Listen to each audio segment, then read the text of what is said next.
అమెరికాలో తెలంగాణ ముఖ్యమంత్రి రేవంత్ రెడ్డి దూసుకుపోతున్న వైనం కనిపిస్తోంది. ఇక అమెరికాలో స్థిరపడ్డ తెలంగాణ సాఫ్ట్వేర్ ఇంజనీర్లందరికీ కూడా రేవంత్ రెడ్డి ఒక వినూత్న పిలుపునిస్తున్న పరిస్థితి కనిపిస్తోంది. తెలంగాణ మీ జన్మభూమి, తెలంగాణలో మీరు పెట్టుబడులు పెట్టాల్సిన ఆవశ్యకత ప్రస్తుతానికి వచ్చింది అనే కోణంలో తెలంగాణ ఎవరైతే సెటిల్ అయ్యారో అమెరికాలో వాళ్ళందరినీ కూడా ఏకతాటిపై తీసుకొచ్చేందుకు రేవంత్ రెడ్డి ప్రయత్నాలు చేస్తున్న పరిస్థితి కనిపిస్తోంది. ఖచ్చితంగా తెలంగాణ అభివృద్ధి కోసం హైదరాబాద్ శరవేగంగా అభివృద్ధి చెందాలంటే మీ భాగస్వామ్యం ఉండాలి అనే కోణంలో ఇటు రేవంత్ రెడ్డి పిలుపునిస్తున్న పరిస్థితి కనిపిస్తోంది. నిన్న న్యూజెర్సీలో ఆత్మీయ సమ్మేళనం పేరుతో ఏర్పాటు చేసిన కార్యక్రమంలో రేవంత్ రెడ్డి వినూత్నమైన ప్రసంగం చేసిన పరిస్థితి కనిపిస్తోంది. ఈ కార్యక్రమంలో వేలాది మంది తెలంగాణ నుంచి వెళ్ళిన సాఫ్ట్వేర్ ఇంజనీర్లు కానీ అక్కడ స్థిరపడ్డ తెలంగాణ ఇటు కుటుంబాలు కానీ రేవంత్ రెడ్డికి సాదర స్వాగతం పలికిన సందర్భం కూడా మనం చూసాం.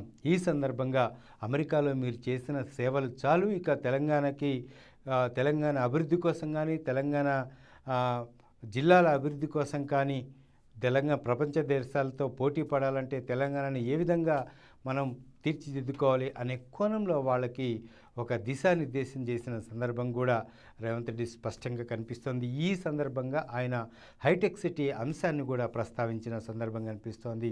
ఇక హైటెక్ సిటీ ఎవరి హయాంలో దానికి పునాది రాయి వేశారు, ఎవరి హయాంలో అభివృద్ధి చెందింది అనే కోణంలో ఆయన నిన్న న్యూజెర్సీలో ఒక కీలక ప్రసంగం చేసిన పరిస్థితి కనిపిస్తోంది. అప్పటి మాజీ ముఖ్యమంత్రి నేదురుమల్లి జనార్దన్ రెడ్డి హయాంలో భూమి పూజ జరిగింది.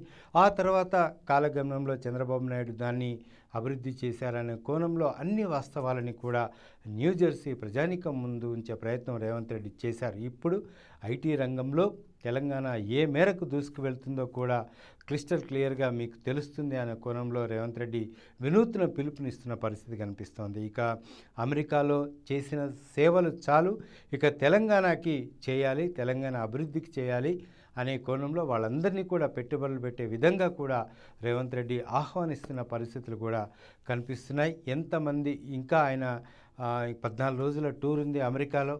ఈ అమెరికాలో మొత్తం పర్యటించిన తర్వాత తెలంగాణలో ఎక్కడెక్కడ సెటిల్ అయ్యారు, ఏ ఏ వ్యాపారాల్లో స్థిరపడ్డారు, ఐటీ రంగంలో ఎంతమంది ఉన్నారు, వీళ్ళందరి చేత కూడా తెలంగాణలో పెట్టుబడులు పెట్టించేందుకు రేవంత్ రెడ్డి నడుం బిగించిన సందర్భం అయితే కనిపిస్తుంది. అందరినీ మోటివేట్ చేసి వాళ్ళందరినీ కూడా తెలంగాణ వైపు మళ్ళీ దృష్టి సారించే విధంగా రేవంత్ రెడ్డి పావులు కదుపుతున్న సందర్భం స్పష్టంగా కనిపిస్తోంది.